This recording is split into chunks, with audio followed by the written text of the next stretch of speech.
Hello friends, welcome to শুক্লার পাঁচমিশালি। আমার এই রান্নাঘরে আপনাদের সকলকে স্বাগত।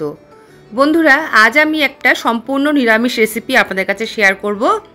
বন্ধুরা, আপনারা ঝিঙে দিয়ে তো অনেক রকম নিরামিষ রান্নাই করে থাকেন, তো একবার আমার মতো করে বাদাম বাটা দিয়ে ঝিঙে রান্না করে দেখুন। খেতে কিন্তু অপূর্ব স্বাদ হয়, আর গরম গরম ভাতের সাথে খেতে কিন্তু দুর্দান্ত লাগে।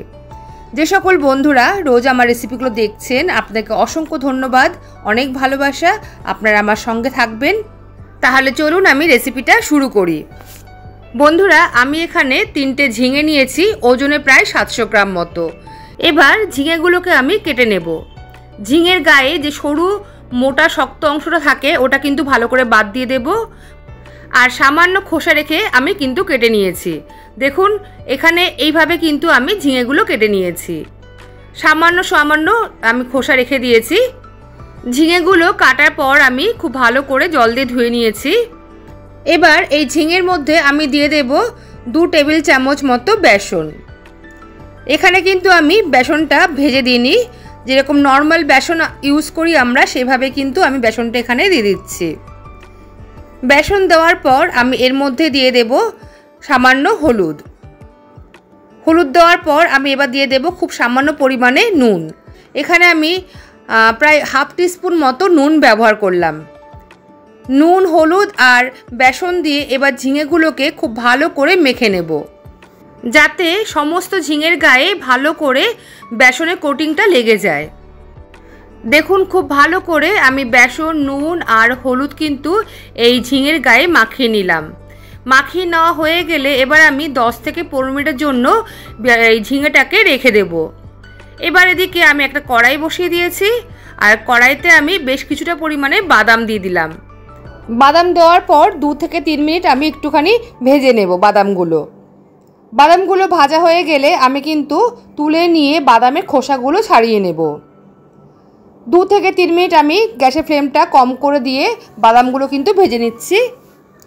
দেখুন বন্ধুরা, বাদামগুলো কিন্তু আমার ভাজা হয়ে গেছে। এবার আমি তুলে ঠান্ডা করে নেব, আর বাদামের কিন্তু খোসা ছাড়িয়ে নেব। এবার আমি এই কড়াইতেই দিয়ে দেব হাফ টিস্পুন মতো সাদা জিরেগুলোও কিন্তু আমি হালকা করে ড্রাই রোস্ট করে নেব। 2 মিনিট মতো একটু নাড়াচাড়া করে নিয়ে জিরেগুলো এবার আমি তুলে নেব। জিরেটাও কিন্তু ভালো করে আমি ঠান্ডা করে নেব। দেখুন, আমি এখানে সব বাদামগুলো কিন্তু খোসা ছাড়িয়ে নিয়েছি। এবার একটা মিক্সিং জারের মধ্যে ঢেলে দিচ্ছি।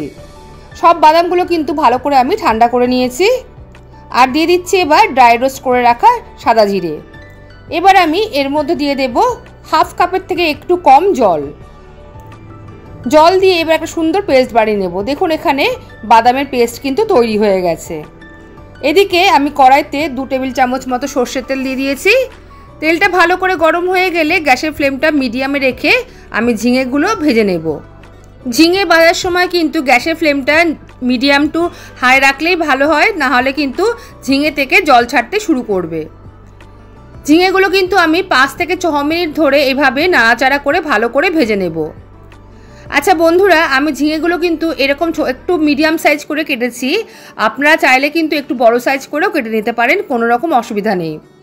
ঝিঙেটা দেখবেন কিছুক্ষণ ভাজার পরে সুন্দর একটা কোটিং চলে আসবে উপরে। ঝিঙে আগে থেকে এভাবে যদি ভেজে নেওয়া যায় তাহলে কিন্তু রান্নার স্বাদটাও খুব ভালো হয়, আর ঝিঙে রান্নাটা তাড়াতাড়ি হয়ে যায়। দেখুন, ঝিঙেগুলো কিন্তু আমার ভাজা হয়ে গেছে। এবার আমি তুলে নিচ্ছি।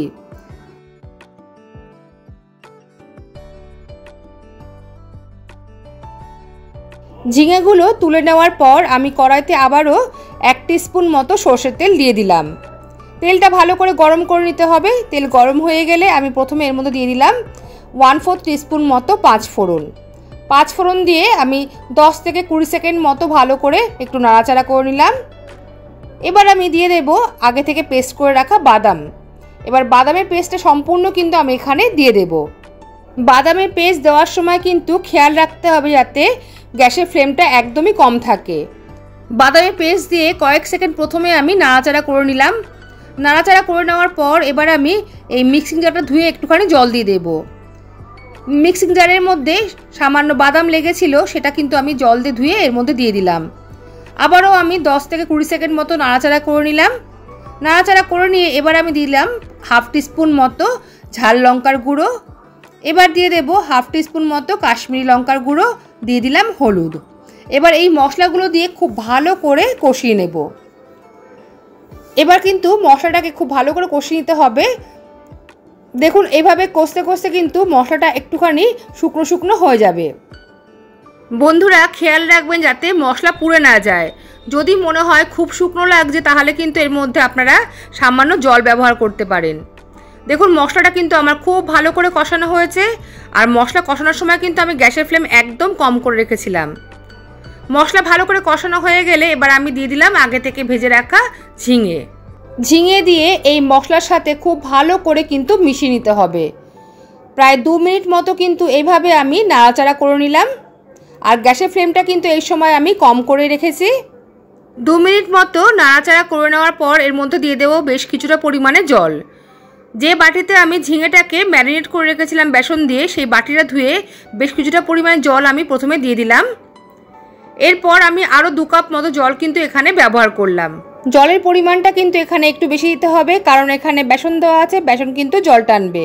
দিয়ে দিলাম স্বাদ মতো নুন। আমি ঝিঙেতে কিন্তু আগে নুন দিয়ে মাখিয়ে রেখেছিলাম, সেই বুঝেই কিন্তু এখানে নুনটা দিলাম। আর দিয়ে দিলাম 3টে চিরকড়া কাঁচা লঙ্কা। নুন কাঁচা লঙ্কা দিয়ে একটু নাড়িয়ে দিলাম। নাড়িয়ে দেওয়ার পর আমি এর মধ্যে দিয়ে দেব স্বাদ মতো চিনি। এখানে আমি 1 টিস্পুন মতো চিনি ব্যবহার করলাম। যে কোনো নিরামিষ রান্নায় একটু মিষ্টি দিলে কিন্তু রান্নার স্বাদ খুব ভালো হয়। এবার গ্যাসের ফ্লেমটা লো টু মিডিয়ামে রেখে 5 থেকে 7 মিনিটের জন্য ঢাকা দিয়ে দিলাম। 5 থেকে 7 মিনিট পর আমি ঢাকাটা খুললাম। মাঝে কিন্তু আমি একবার নাড়িয়ে দিয়েছি। রান্নাটা কিন্তু আমার প্রায় হয়ে গেছে। আগে থেকে যেহেতু ঝিঙেগুলো খুব ভালো করে ভাজা ছিল, সেই জন্য কিন্তু রান্নাটা হতে বেশি সময় লাগেনি।